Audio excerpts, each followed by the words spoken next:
Welcome, everybody. We wanted to talk to you guys about the excessive heat we've been having and how to stay cool and safe if you're outside in this weather, especially if you're at the range or something like that.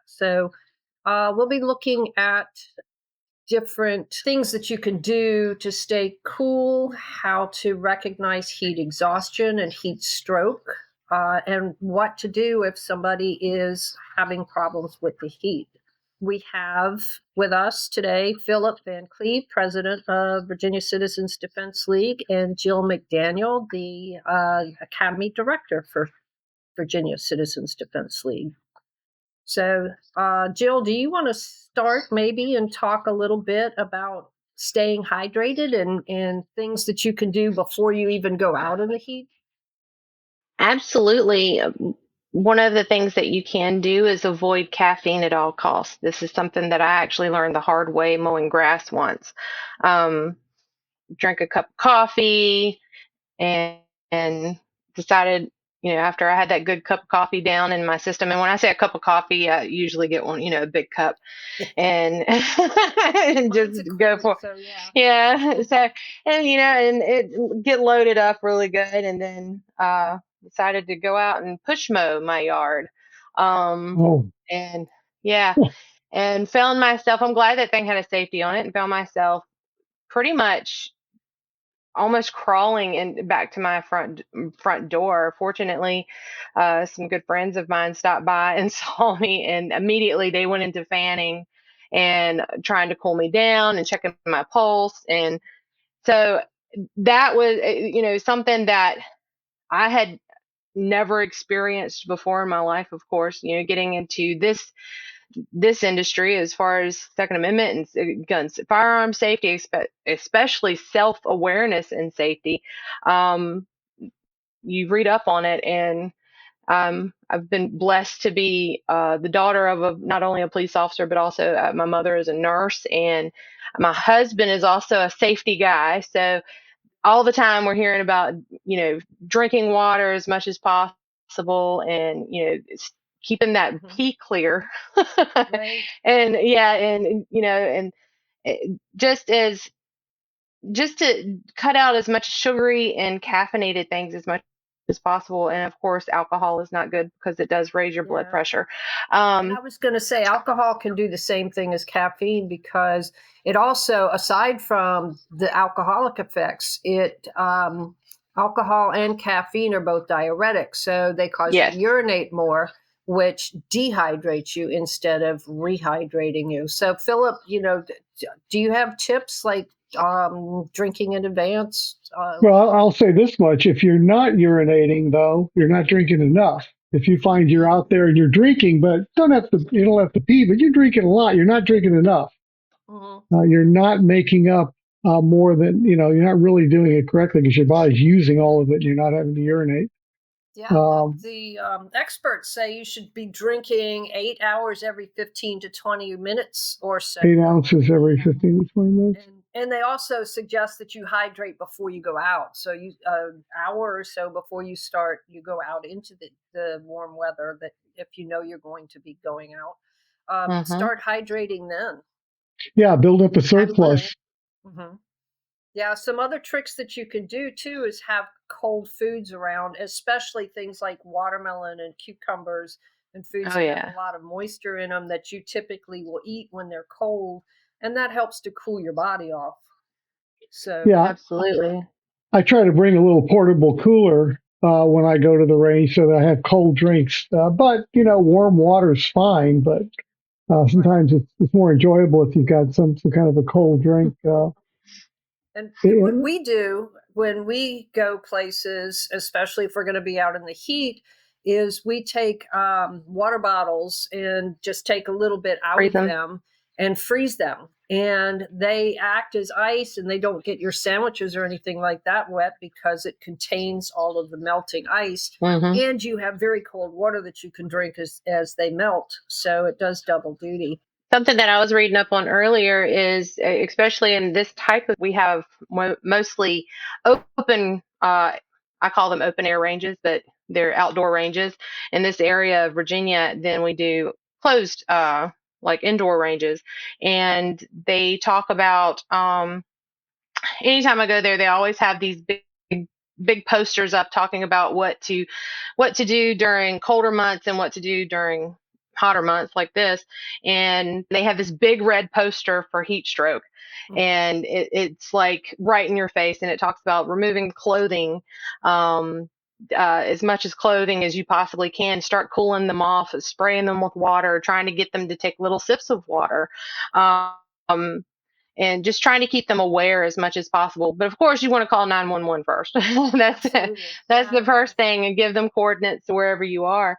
But and if you go with a partner, I was always taught that when you go to the range, you always want to make sure that you go with a friend. So especially if it's an outdoor range, because you want to, not only for safety purposes, but in these types of situations, that you have that buddy system going on.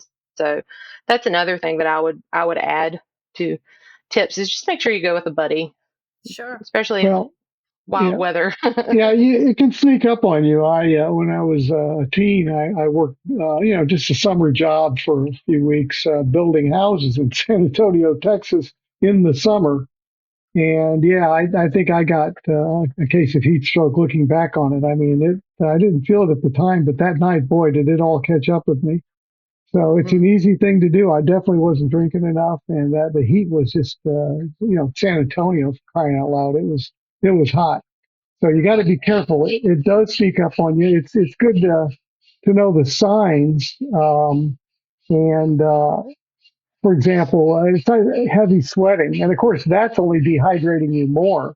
But that's one sign of heat stroke, because it's really coming out heavy. Obviously, a raised body temperature. If you're hot to the touch, that's a problem. If you're dizzy or feel faint, that again is all a sign of it. If you're tired or lethargic, Mm-hmm. you lose. Yeah, when you've got heat stroke, you don't feel like doing a whole lot. That's the body's trying to save you.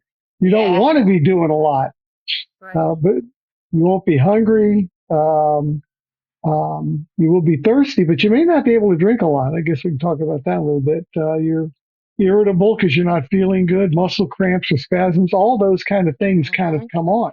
And if you feel those things coming on, that's a warning sign that you better not ignore. And I go to an outdoor range, and if that was to happen to me, one good thing is I can go to my car and crank the air conditioner all the way down, drink some That's a water, good and sit tip. in that air conditioned environment. Absolutely. And be in the shade if you can. The range I go to, fortunately, does have shade. It's got a Hmm. covered roof over it, even though it's an outdoor range. But in between, when you're not shooting, like if you're in a contest, find a shady spot and sit there as much as possible. And if you're a guy like me that's light skinned and green eyed, you're going to want to make sure you've got sunscreen on as well. Right. And Absolutely. wear hats. Yes. And even wearing long sleeved shirts that are very loose fitting and allow the air to go through can keep you cooler than wearing minimalist clothing. And all of those signs that Philip just went over, those are the really early warning signs that you're starting to have problems.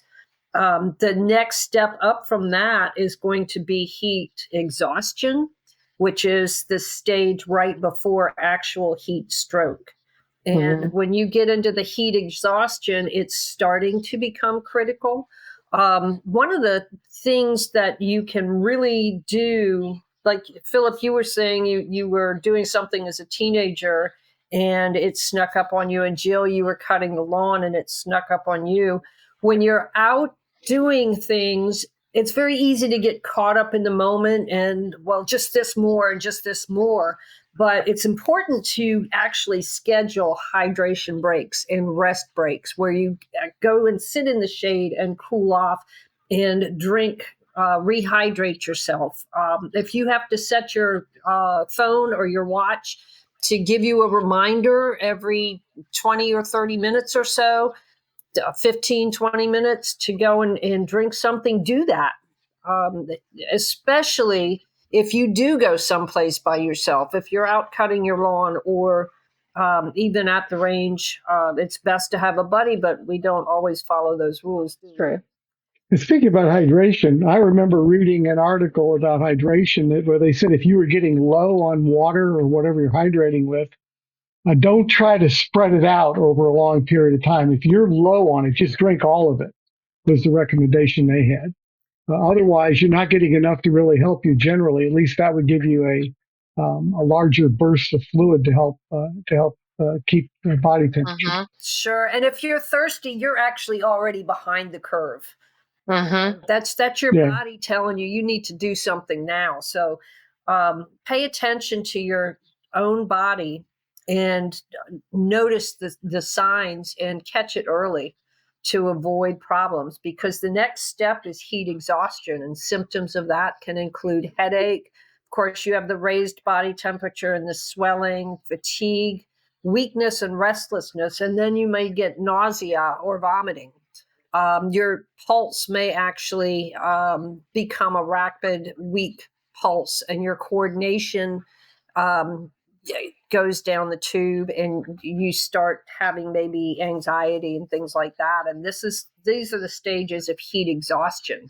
So you may not recognize it yourself, but somebody you're with, you may notice it in them. So it's important to keep an eye on each other, like Jill Yeah. was saying. Use that buddy system. Yeah. And Keep if not, don't lie to yourself when you're feeling this. You need to react immediately. I think that lack of coordination is something, but you should also worry about, pay attention to how you're speaking to others. Can you even make a full sentence? I mean, the slurred speech and almost as if you're intoxicated, but everything slows down to the point where everything feels like a chore, like those muscle spasms come into play, and just everything is it's kind of like one of those movie scenes where everything is going on so fast beside you, but you're the one that's just going in slow-mo with it. So definitely pay attention to that. That's a big sign. And some of this is actually counterproductive in the sense that here you are short on fluids, and now you're potentially throwing up and sweating. So you've got to treat this, because you're in a downward spiral if you ignore it. You really are. Yeah, and it can progress very quickly from heat exhaustion to heat stroke. And so the next stage would be extreme thirst and dry or swollen tongue, and a body temperature going up to 104 Fahrenheit, 40 Celsius. People become disoriented or delirious, and their speech is slurred. They may appear like they're intoxicated, as you said, Jill. They may get aggressive or act strangely, and they may have convulsions or seizures. And in the very worst cases, they can slip into a coma.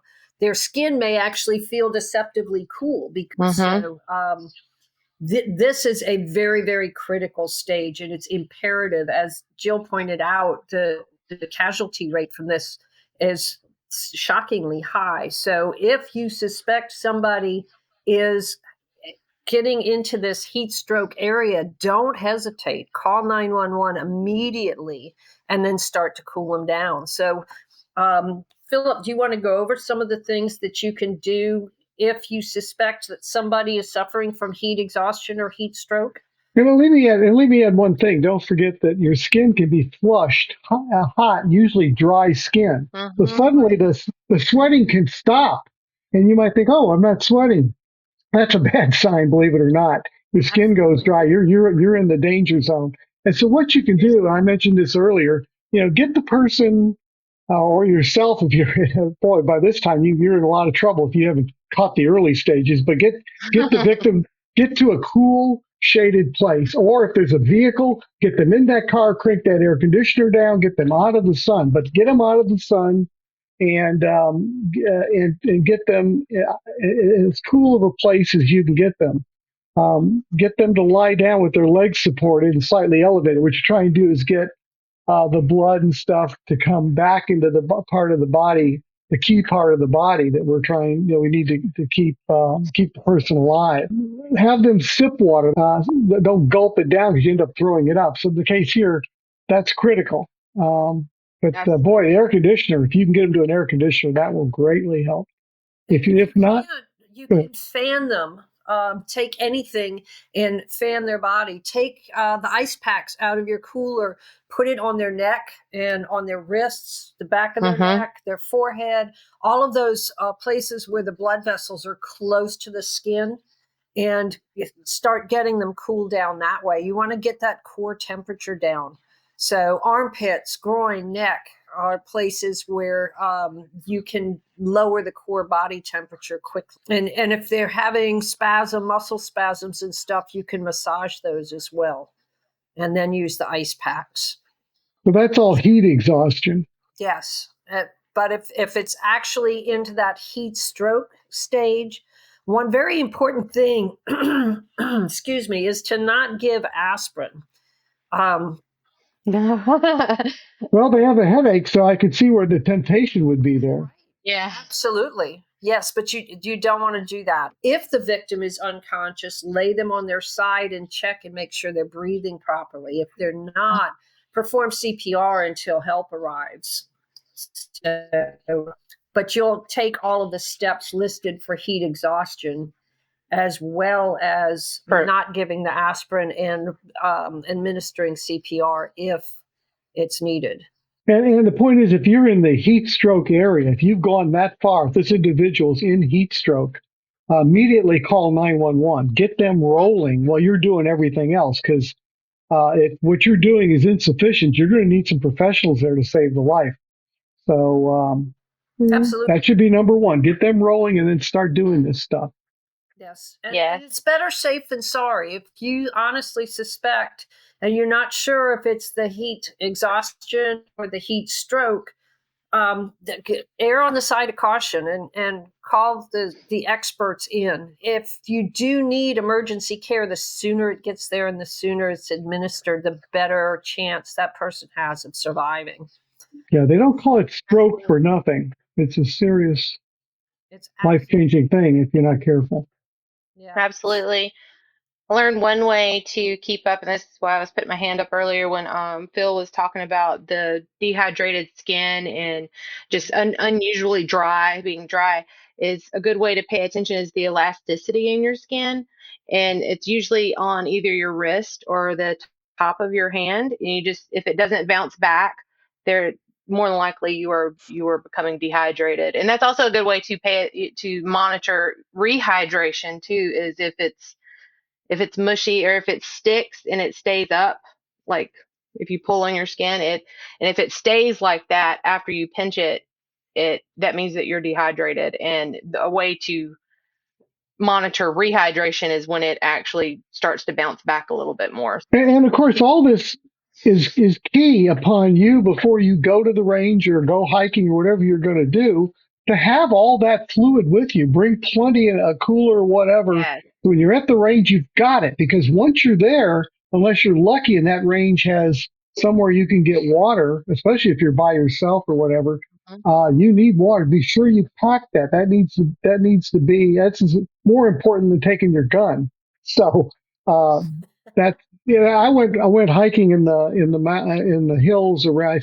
I can't say mountains; they weren't that tall, but in the hills around Phoenix one time. I went there to speak at the Gun Right Policy Conference, and I knew how dangerous the heat was in Arizona, because unlike Virginia, where usually when it's hot we have humidity and you can feel the heat around you, you can feel yourself sweating. In Arizona, the heat is so dry, you don't feel any of that. You think you're doing fine, but you're actually evaporating water like mad. You just don't notice it because you're not wet. It never has a chance to get wet. And so many people have died doing what I did because they didn't bring. I brought a lot of water with me. When that started getting low, I worked my way back.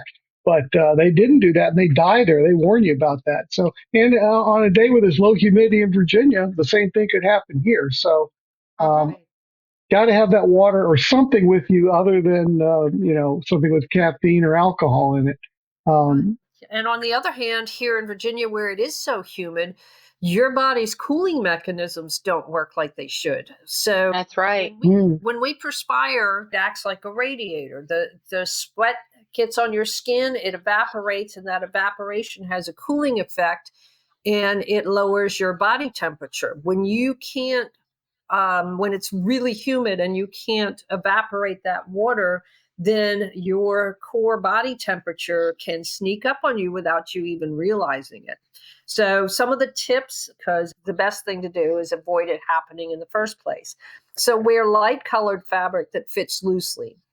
And they make clothing now that has an SPF factor, and it actually blocks the sun. I know I had a swimsuit one time, and it had black and white stripes, and I actually got suntan through the white stripes and not the black ones. It looked like a zebra. Honest looking tan I ever saw. But Yeah, a zebra.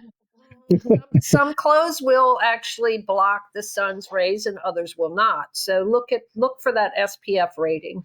Wear loose weave clothes that allow the air to circulate, and they make fabric now that wicks the moisture away from your body, so that simulates that evaporation that you would normally get, and we lack in our lovely humid environment here. We talked earlier about wearing a hat. They make hats that have wide brims and shade your neck and shoulders. That helps keep you cool. They make hats that have a piece that hangs down in the back, and that can help shade you as well. We talked about drinking plenty of water and starting to hydrate before you ever go out into the heat.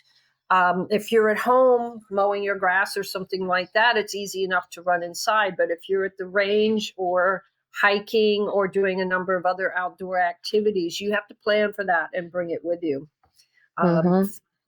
Freeze bottles of water to have colder water. It helps lower your core temperature faster when you eat or drink cold things that are have a lot of fluids to them. And be sure to bring plenty of water. Plan your hydration breaks and schedule them into your activities. Plan your activities for early in the morning or later in the evening and not in the hottest part of the day. And another thing you can do is keep a do-rag, any number of things, put a towel in your cooler and soak it with that cooler water, and you can hang it around your neck, and that will help keep you cooler. You can put it on your wrists and things like that. So there's a number of ways to keep cool or lower your core temperature if you're starting to heat up. But the main thing is be aware of what's going on and pay attention to your body and to the people around you, and stay safe out there. Because in the end, we all want to go home at the end of the day, right? Yeah. Right.